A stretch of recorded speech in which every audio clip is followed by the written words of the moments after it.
Welcome back to my channel मेरे नन्हे भाई बहनों। आज अगेन हम एक वन शॉट वीडियो करने वाले हैं जो कि है chapter number 6 combustion and flame of class 8 science.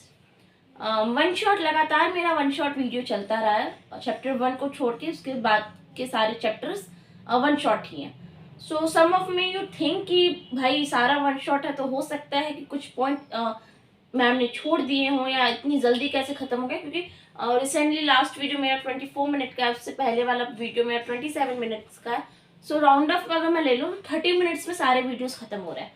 So don't think कि कुछ चैप्टर्स या कुछ चैप्टर्स नहीं, कुछ पॉइंट्स मिस हो रहे हैं, क्योंकि जितने इंपॉर्टेंट पॉइंट्स होते हैं, जितने ऐसे पॉइंट होते हैं हाँ कि भाई पेपर में ये पूछेगा या हायर क्लासेस में ये पॉइंट है, तो वो मैं बता देती हूँ अभी ही। और अगर एक दो छूट भी जाता है सपोज, तो मैं उसको रीड या ओरली बता देती हूँ, बट मैं बताती ज़रूर हूँ, कोई पॉइंट मिस नहीं होता। कोई ज़रूरी नहीं है कि वन शॉट वीडियो है तो 1 या 1.5 आवर्स का ही हो, ऐसा कोई मस्ट नहीं है, इससे कम भी हो सकता है। व्हाट आई थिंक कि जो कंटेंट है, जो पॉइंट्स है, वो आपको आप तक सही पहुंचने चाहिए। अदरवाइज टाइम का क्या है, अगर अभी मेरा टाइम कम हो रहा है तो मैं उस टाइम को यूटिलाइज करूंगी आने वाले कुछ चैप्टर्स में जो कि बड़े हैं और इम्पोर्टेंट भी है। सो टाइम का ना, सारे पॉइंट्स मेंशन है, सब कुछ है। हाँ, time is a very precious thing. भाई आज वेस्ट कर लोगे लेकिन वापस वो टाइम नहीं मिलेगा। सो इसलिए मैं उसको वन लंबा बहुत इजी होता है काम कि हाँ भाई लंबा चौड़ा करो, बैठ के इधर बातें कर लो, खड़े होकर शायरी कर लो, गाना गा लो। बट आई डोंट थिंक कि मैं यहाँ हूँ इसलिए गाना गाने के लिए, शायरी करने के लिए मैं यहाँ नहीं हूँ। ठीक है, मैं यहाँ आपको कंटेंट बताने के लिए हूँ, आपको चीज़ों को और सिंपल साधारण करने के लिए हूँ, अच्छे से एक्सप्लेन करने के लिए हूँ। अदरवाइज अगर थोड़ा सा मोटिवेट करना होता तो कभी कभार वो भी थोड़ा बहुत कर ही देती हूँ, ज़्यादा नहीं करती, थोड़ा बहुत। इसीलिए मेरा वीडियो जो है वो 1 घंटे का नहीं होता, फटाफट खत्म करने की कोशिश करती हूँ, सारे पॉइंट्स के साथ, सब कुछ के साथ। सो अगेन स्टार्ट करते हैं इस वीडियो को। Combustion and flame. कंबशन क्या होता है ना, कंबशन एक केमिकल प्रोसेस है। कंबशन एक केमिकल प्रोसेस है जिसमें सब्सटेंस जो होता है ऑक्सीजन के साथ रिएक्ट करता है और फायर कैच कर लेता है। Now let me right the definition, proper definition, so that आपके लिए इजी हो। It's a chemical process in which substance react with substance का शॉर्टकट है वो, substance react with oxygen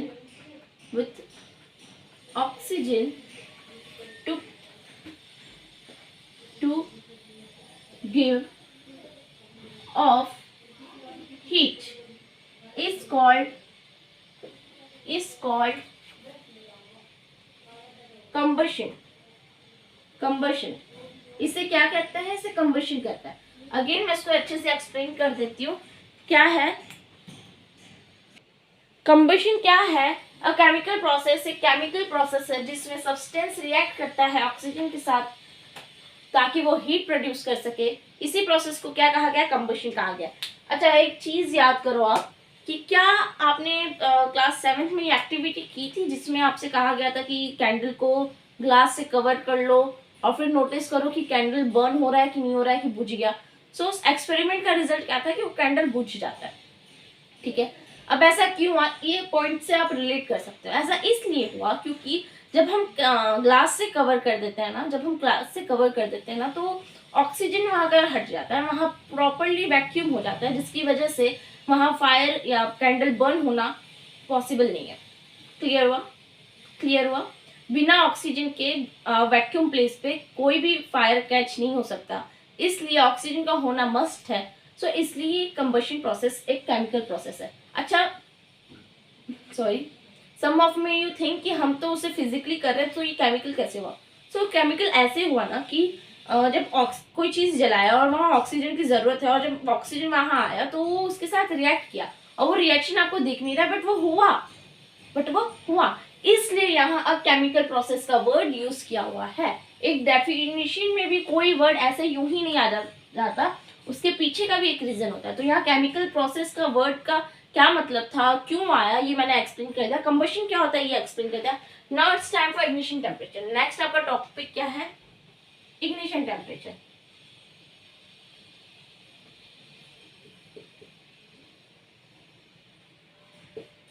ignition temperature क्या होता है, ये काफी इंपॉर्टेंट पॉइंट है, ठीक है। बोर्ड में भी क्लास 10th में भी ये टॉपिक था, ये टॉपिक क्लास 10th में भी था और ये बोर्ड में पूछा भी जा चुका है और पूछा जाएगा भी। सो इसे अभी ये एक लाइन का डेफिनेशन बस इस क्लास में, बट ये क्लास 10th में जब आप जाओगे ना तो वहाँ ये एक लाइन का डेफिनेशन नहीं है, यहाँ वहाँ ये एक टॉपिक है। सो यहाँ इसका ट्रेलर है, पिक्चर इसका क्लास 10th में दिखने वाला है, पिक्चर इसका क्लास 10th में दिखने वाला है। सो इग्निशन टेम्परेचर क्या होता है, the lowest temperature at which a substance, the lowest temperature at which a substance burn या catches fire is called its ignition temperature. हाँ क्या है, the lowest temperature at which substance catches fire is called its ignition, it's called its ignition temperature। एक बार note कर लो, एक बार screenshot ले लो, लेना है तो। क्या अगेन समझा दो, इग्निशन टेम्परेचर क्या होता है, ये एक लोएस्ट टेम्परेचर होता है किसी भी सब्सटेंस का जिससे वो फायर को कैच कर लेता है, जिससे वो फायर को कैच कर लेता है। इसका अच्छे से एक्सप्लेन में आगे करते हैं, चलो। अ सब्सटेंस, नेक्स्ट एक डेफिनेशन लिखने जा रही हूँ, a substance having low ignition temperature,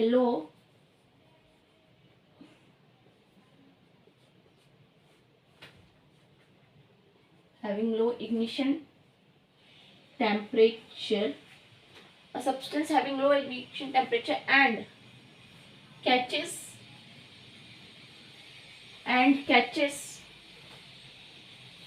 fire easily is called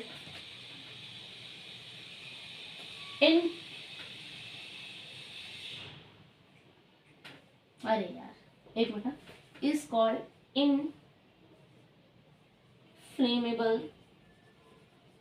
substance। उसे क्या कहा गया है, इनफ्लेमेबल, डबल एन है, I double N flammable, I double N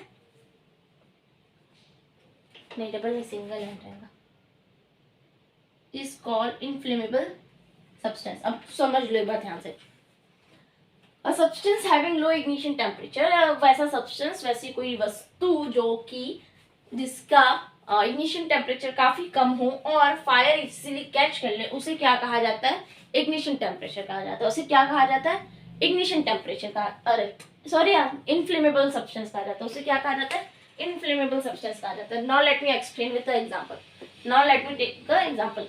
suppose मैंने एग्जांपल में एक कैंडल लिया, एक हवन करते वक्त जो लकड़ी यूज करते हैं, आम का लकड़ी होता है बेसिकली वो, सो उस आम के लकड़ी को लिया, ठीक है, समझ में आया। मैंने क्या किया, दोनों को फायर कैच करवाने की कोशिश की, इनिशिएट करने की कोशिश की।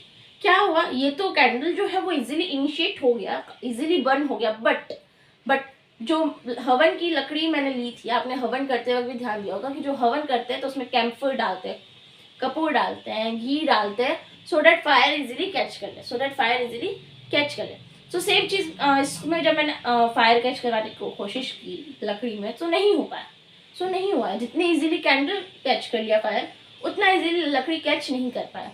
सो इसका क्या मतलब होता है कि ignition temperature of a candle is low as compare to ignition temperature of a wood, यानी एक वुड का इग्निशन टेम्परेचर कम ज़्यादा है एज कंपेयर टू कैंडल। अब देखो एक बार फिर से इसको मैं रिपीट कर दूँ, इग्निशन टेम्परेचर क्या होता है, द लोएस्ट टेम्परेचर, कोई भी लोएस्ट टेम्परेचर, कम से कम मिनिमम टेम्परेचर एट विच जिसमें सब्सटेंस कैच फायर, जो चीज है, जो वस्तु है वो कैच कर ले फायर को, इज कॉल्ड इग्निशन टेम्परेचर, वो कहा जाता है उसका इग्निशन टेम्परेचर।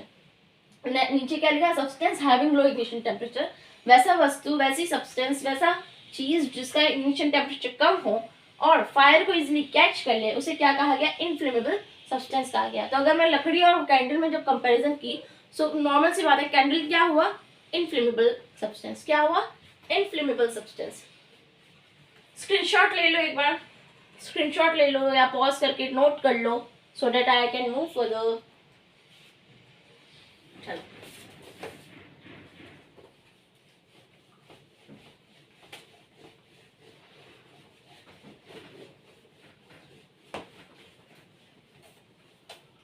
नाउ जो कंबशन है वो फर्दर डिवाइडेड हुआ 3 पार्ट में। आपके सिलेबस में सिर्फ 2 है, बट एक्स्ट्रा नॉलेज के लिए, आप अपनी क्लास में डिफरेंट हो सको उसके लिए मैंने एक और एक्स्ट्रा चीज बताई यहाँ पे, एक्सप्लोजन। मैंने यहाँ कंबशन को प्रोसेस को 3 पार्ट में डिवाइड किया। Now let me do it.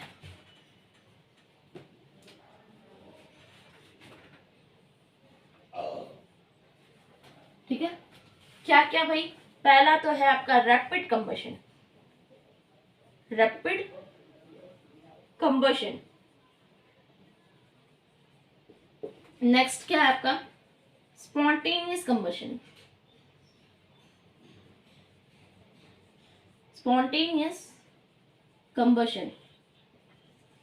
Last आपका क्या है? एक्सप्लोजन। एक्सप्लोजन। ठीक है, rapid combustion, spontaneous combustion, explosion. Rapid और स्पॉन्टेनियस आपके सिलेबस में है, एक्सप्लोजन आपके सिलेबस में नहीं है, बट फिर भी एक एक्स्ट्रा नॉलेज के लिए, to be different in your class, in with your classmate, अपने क्लासमेट से अलग बनने के लिए, अलग दिखने के लिए, एक्स्ट्रा जानने के लिए मैंने एक एक्स्ट्रा पॉइंट आपको बताने की कोशिश की है। सो तीनों को देखते हैं एक साथ। रैपिड नाम से क्या समझ में आता है? चुटकी बजा के तुरंत, बस वही इसमें भी करना है। रैपिड कंबशन मतलब जिसमें फायर इजीली कैच हो जाए, जिसमें फायर इजीली कैच हो जाए। स्पॉन्टेनियस क्या होता है? जिसमें कोई इंस्ट्रूमेंट की जरूरत नहीं पड़ती, कोई एप्लीकेशन की जरूरत नहीं पड़ती। Let me do it. Example define कर ही देती हूँ, जब सब कर रही हो तो डिफाइन कर दूँ। So the which burn rapidly and produce heat and light. Rapid क्या होता है? विच बर्न, लिख लेती हूँ, विच burn rapidly and produce heat and light. heat and light। अब मुझे ये तो बताने की जरूरत नहीं है कि कोई चीज जब जलाते हैं तो हीट मिलता है, लाइट मिलता है, ये तो नॉर्मल सी बात है, पता होगा। ठीक है, क्या लिखा मैंने? Which burn rapidly and produce heat and light. Rapid combustion का डेफिनेशन आप लिख सकते हो, which burn rapidly and produce heat and light. ठीक है, अब स्पॉन्टेनियस का देख लो। The substance burst into flame without any application, या आप इसको इंस्ट्रूमेंट भी लिख सकते हो, या इसको इंस्ट्रूमेंट भी लिख सकते हो।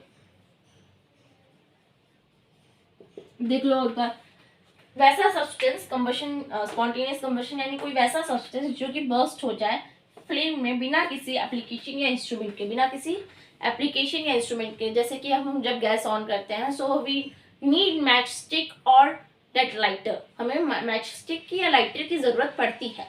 सो यहाँ हमें इंस्ट्रूमेंट की जरूरत पड़ी किसी भी कंबशन के लिए। ठीक है, आग लगाने के लिए, टू कैच फायर हमें किसी इंस्ट्रूमेंट की जरूरत पड़ी, बट स्पॉन्टेनियस में किसी चीज की जरूरत नहीं पड़ती। इसका एग्जांपल मैं आगे देती हूँ, मैं उसका एग्जांपल आगे देती हूँ। अब इन लोग इसका डेफिनेशन, एक्सप्लोजन का मैंने डेफिनेशन नहीं लिखा क्योंकि जरूरत नहीं है, मैं तीनों का अंतर बता देती हूँ।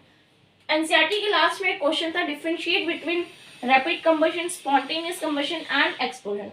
सो डिफरेंशिएट करने का इधर आंसर मैं आपको बता दूंगी, आप टेबल बना के तीनों को डिफरेंशिएट करना, मैं ऐसे ही सबके नीचे नीचे कर देगा।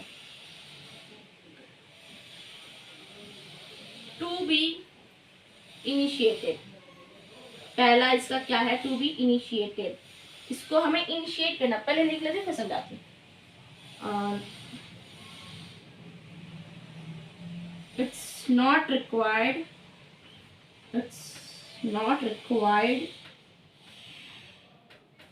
to be initiated, it's not required to initiate.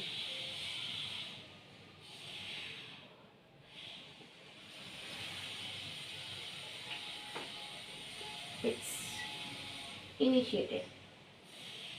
अब भाई मैम क्या बोल दी गई, इनिशिएट का मतलब नहीं इनिशिएट करना है, क्या मतलब है इसका, तो मैं बता दूं आपको कि रैपिड कंबशन में आपको इनिशिएट करना पड़ता है, यानी आपको किसी इंस्ट्रूमेंट की या किसी चीज़ की ज़रूरत पड़ सकती है, आवश्यकता पड़ सकती है उसको शुरू करने के लिए। जैसे मैं अभी गैस का मैंने एग्जांपल लिया था, लाइटर लिया मैंने, चालू किया, सो मुझे उसको इनिशिएट करना पड़ा, मुझे उसको चालू करना पड़ा कि वो भाई तुम फायर कैच कर लो, ठीक है।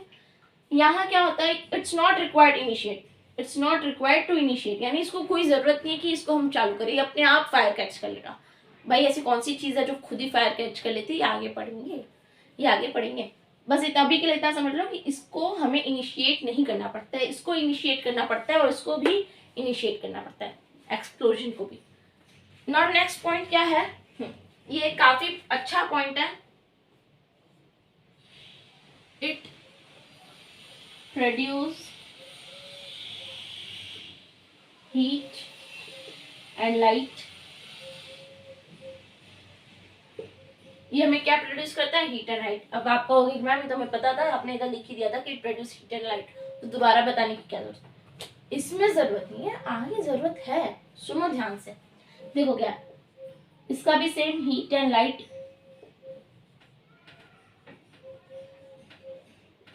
ठीक है। आप अपना सेंटेंस खुद ही बना लेना, मैं खाली समझा रही हूँ बस। अब इसमें देखो, इसमें कुछ अंतर है, इसमें क्या अंतर है, हीट, लाइट एंड साउंड, ये इसमें डिफरेंट था क्या, कि ये हीट लाइट तो देगा ही रैपिड और स्पॉन्टेनियस की तरफ, बट ये आपको साउंड भी प्रोड्यूस करेगा। अब मुझे ऐसा लगता है कि आप लोग समझ गए होंगे कि यहाँ हम किसकी बात कर रहे थे, ये आपको अब समझ में आ गया होगा, ठीक है। अब मैं एग्जाम्पल की बारी है, अब मैं एग्जाम्पल दे दूं, नॉर्मल सा इसका एग्जाम्पल कैंडल, इसका एग्जाम्पल मैं बता रही हूँ, चलो ड्राई लीव्स, आगे समझाती हूँ कैसे, आगे भी बताती हूँ कैसे। इसका तो आप अनुमान लगा ही लिए होंगे, बट जो अनुमान नहीं लगा पाए उनके लिए मैंने एग्जांपल लिया क्रैकर्स। दिवाली में जब हम क्रैकर्स जलाते हैं तो वो कुछ नहीं होता है, वो एक्सप्लोजन ही होता है, नाउ ड्राई लीव्स की कहानी सुनते हैं। अब इसकी कहानी सुनते हैं। इसकी कहानी अब क्या होगी कि जब बहुत गर्मी पड़ती है ना, जब बहुत गर्मी वाला सीजन आता है ना, तो जो बुशी एरिया होता है, कोई फॉरेस्ट, कोई जंगल होता है, तो हमेशा न्यूज़ में दिखता है कि वहाँ आग लग गई। तो क्या आपको ऐसा लगता है कि वहाँ कोई जाके आग लगाता है? नहीं, वहाँ कोई जाके उसको इनिशिएट नहीं करता, वो अपने आप इनिशिएट हो जाता है। कैसे? वो ऐसे कि आपस में वो रब होता होगा, टेम्परेचर काफ़ी ज़्यादा है, आपस में रब होता होगा और उसमें फायर कैच कर लेता होगा। आप इसको स्टोन से भी रिलेट कर सकते हो कि स्टोन को जब हम रब करते थे तो वो आपस में फायर कैच कर लेता था। इसमें तो ऑलरेडी इतना ज़्यादा टेम्परेचर है बाहर, और उसमें आपस में अगर ये रब भी हो जाए तो नॉर्मल सी बात है, फायर कैच हो जाता है। एक और इसका एग्जाम्पल मैं बता दूं,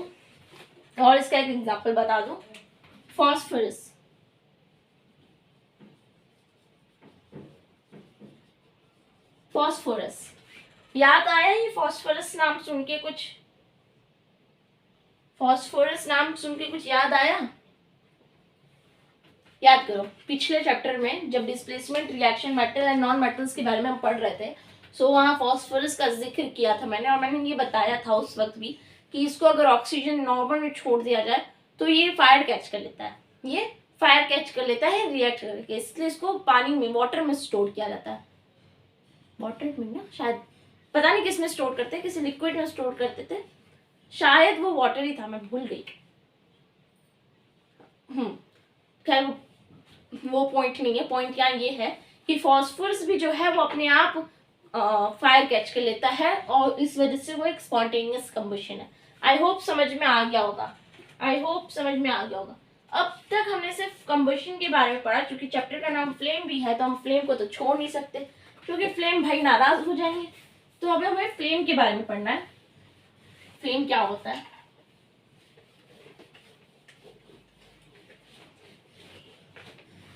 मतलब आप समझो कि आपने आधा चैप्टर पढ़ लिया, एंड आई होप कि 15 to 30 मैक्सिमम 15 मिनट्स लगा होगा।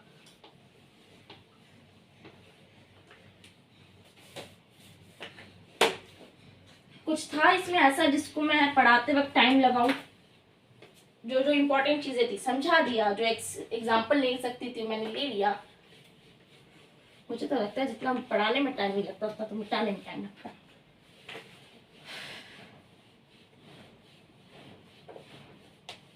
हो गया। नाउ फ्लेम के बारे में पढ़ते हैं।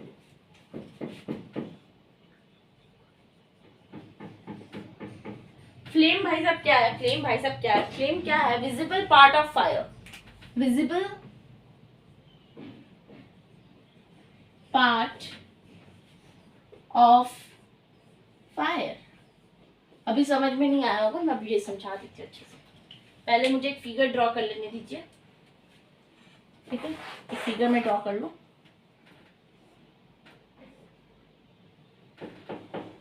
ये अगर समझ में नहीं आ रहा हो तो बता दूं कि ये एक कैंडल है।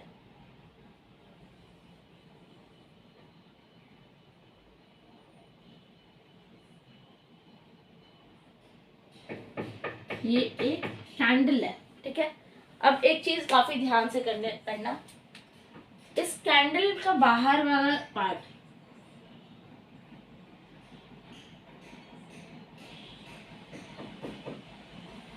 मैं पॉज कर लेती हूँ, जो पहले ड्रॉ कर लूँ अच्छे से फिर बताती हूँ। मैंने काफ़ी अच्छे से ड्रॉ तो नहीं कर पाई, बट आप अपने बुक के फिगर से को रिलेट करो। आप अपना बुक का फिगर खोलो और उसको देखो। ये जो बाहर वाला पार्ट होता है ना, ये ब्लू कलर का होता है, ब्लू कलर का होता है, और हॉटेस्ट पार्ट होता है, और हॉटेस्ट पार्ट होता है कैंडल का।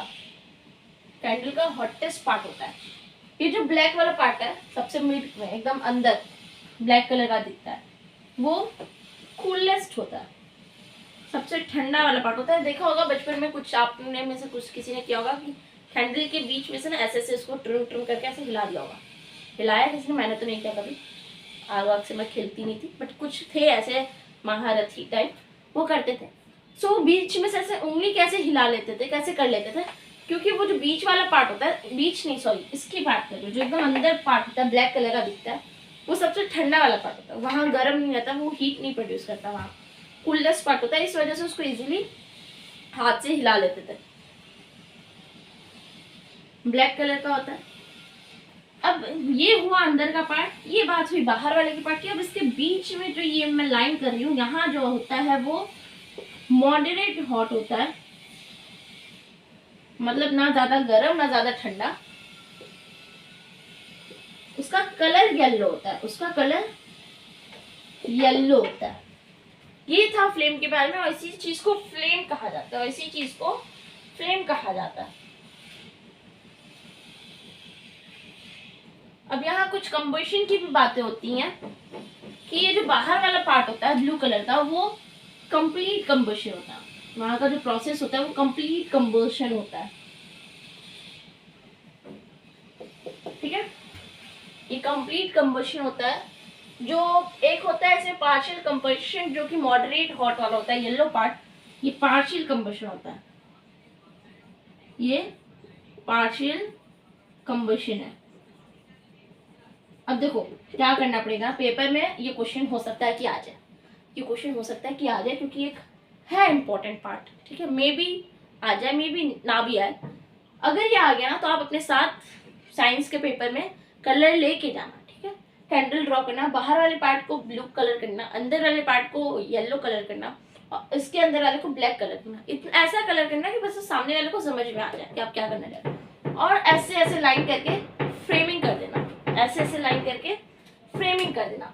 नाउ अब खाली थ्योरी वाला पार्ट है, उसको देखते हैं कैसे करना है, क्या है उसमें। नाउ सेकेंड लास्ट पार्ट है इसका, फ्यूल। क्या है fuel? Substance which are the source of the heat and energy. Heat energy is called fuel. वो सब्सटेंस फ्यूल क्या होता है? फ्यूल एक वैसा सब्सटेंस, वो वस्तु होती है जो कि हीट एनर्जी, हीट को प्रोड्यूस करे, उसी को क्या कहा जाता है? फ्यूल कहा जाता है. Characteristic of ideal fuel. एक आइडियल फ्यूल, देखो हाँ, आने वाले क्लास में एक आइडियल गैस आने वाला है, ठीक है, मैं बता दूँ. साइंस, अगर आप साइंस स्ट्रीम लोगे तो सबका एक आइडियल, जैसे आपके क्लास में एक आइडियल बच्चा होता है ना, मैम के, हर मैम का एक आइडियल बच्चा होता है, भाई बच्चा होता है सब, मतलब जो सबको एक वो दे. आइडियल मीन्स, आइडियल वर्ड का मतलब पता ही होगा. आइडियल मतलब जिसको हर कोई फॉलो करे, ऐसा उसके अंदर सारी खूबियाँ, ठीक है. उस बच्चे को एक आइडियल बच्चा कहा जा सकता है. एक वैसा फ्यूल जिसके अंदर सारी खूबियाँ हो, वैसे फ्यूल को क्या कहा जा सकता है? आइडियल फ्यूल कहा जा सकता है. तो उसके अंदर क्या क्या खूबी होनी चाहिए? कैरेक्टरिस्टिक ऑफ आइडियल फ्यूल क्या क्या होना चाहिए? तो पहला, इजीली अवेलेबल, मार्केट में आपके सराउंडिंग इजीली अवेलेबल हो. सेकंड, चीप हो, उसका रेट ज़्यादा कॉस्टली ना हो, चीप हो. Third, doesn't leave any undesirable substance. कोई सब्सटेंस ना छोड़ जाए, अपने जलने के बाद कोई सब्सटेंस ना छोड़ जाए. जैसे कि जब हम अगेन हवन करते हैं, लकड़ी जलाते हैं, ब्ला ब्ला ब्ला ब्ला करते हैं, जब सब हो जाता है, जब वो कंप्लीट कंबशन हो जाता है, लास्ट में ऐश रह जाता है, लास्ट में जला हुआ लकड़ी रह जाता है, जिसे ऐश कहा जाता है, तो वो रह जाता है. वैसा कोई अनडिजायरेबल सब्सटेंस ना छोड़ के जाए. वैसे बहुत ही कम चीज़ें हैं जो कुछ ना छोड़ के जाए. अगर कोई ऐश नहीं छोड़ेगा तो कोई स्मोक छोड़ के चला जाएगा, समझ रहे हो? कुछ कलर, ब्लैक ब्लैक कलर, मंदिर के ऊपर आप सरफेस पे देखना ब्लैक ब्लैक कलर लगा होता है, कुछ वो छोड़ के चले जाते हैं. तो ऐसा कोई है ही नहीं जो कुछ छोड़े ना. फोर्थ क्या है? बर्न इजीली, जो कि इजीली बर्न हो जाए. तो ठीक है, हर चीज़ से पॉसिबल है. मेरे को थर्ड पॉइंट एकदम इम्पॉसिबल लगता है. इम्पॉसिबल तो खैर कुछ नहीं, लेकिन फिर भी ऐसा कोई फ्यूल नहीं है जो आइडियल हो. जितने भी आइडियल गैस, आइडियल फ्यूल की बातें करते हैं साइंस में, वैसा कोई चीज़ है ही नहीं कि ये आइडियल हो कोई. ये खाली एक दायरा बना के रखा गया कि हमें ये चीज़ें होनी चाहिए, ये सारी खूबियाँ होनी चाहिए. लास्ट में क्या है? Amount of heat produced on a complete combustion is called it's calorific value. किसी भी सब्सटेंस का जो अमाउंट ऑफ हीट प्रोड्यूस करता है, अमाउंट ऑफ हीट प्रोड्यूस करता है, उस हीट को क्या कहा जाता है? उस सब्सटेंस का कैलोरिफिक वैल्यू कहा जाता है, ठीक है ना. उसका एक एसआई यूनिट क्या होता है? किलो जूल पर किलोग्राम. किलो जूल पर किलोग्राम. लास्ट टॉपिक है अब इसका, ये चैप्टर होता है समाप्त लास्ट टॉपिक करके. देखते हैं क्या है. Burning of fuel leads to harmful gas. Last topic है, क्या है कि बर्निंग ऑफ गैस, क्या ऑफ फ्यूल क्या क्या प्रोड्यूस करता है हार्मफुल. क्या क्या है? पहला पॉइंट है carbon fuel release unburned carbon product which में कॉजेज अस्थमा. जब अनबर्न्ड कार्बन, जब कोई भी फ्यूल को, जब हम कंबशन का प्रोसेस शुरू करते हैं तो उसमें से कार्बन पार्टिकल्स निकलते हैं जो कि डिजीज करवा सकते हैं, जैसे कि अस्थमा. सेकंड क्या है? Incomplete combustion. Incomplete combustion of fuel release carbon monoxide gas which में किल अ पर्सन. जब कंप्लीट कंबशन ना हो, इनकम्प्लीट कंबशन हो किसी भी फ्यूल का, तो वहाँ कार्बन मोनोऑक्साइड निकलता है जो कि किसी इंसान के लिए जानलेवा है, ठीक है. थर्ड पॉइंट क्या है? It may release CO2. वो CO2 प्रोड्यूस करता है विच कॉजेज ग्लोबल वार्मिंग. क्या प्रोड्यूस, उससे क्या होता है? उससे ग्लोबल वार्मिंग होता है. शायद ये पॉइंट आपके पेपर में पूछ ले, शायद, हो सकता है नहीं भी पूछे, बट हो सकता है पूछ ले. ये पॉइंट आप समझ लो, अपने वर्ड्स में खुद ही फ्रेम कर लेना. सबसे बड़ी चीज़ होती है समझना. जब एक बार हम समझ लेते हैं ना, तो उसको अपने वर्ड्स में खुद ही फ्रेम कर लेते हैं. अब मैं लेती हूँ अलविदा. Shipra Tripathi myself. Bye. Thank you for watching this video.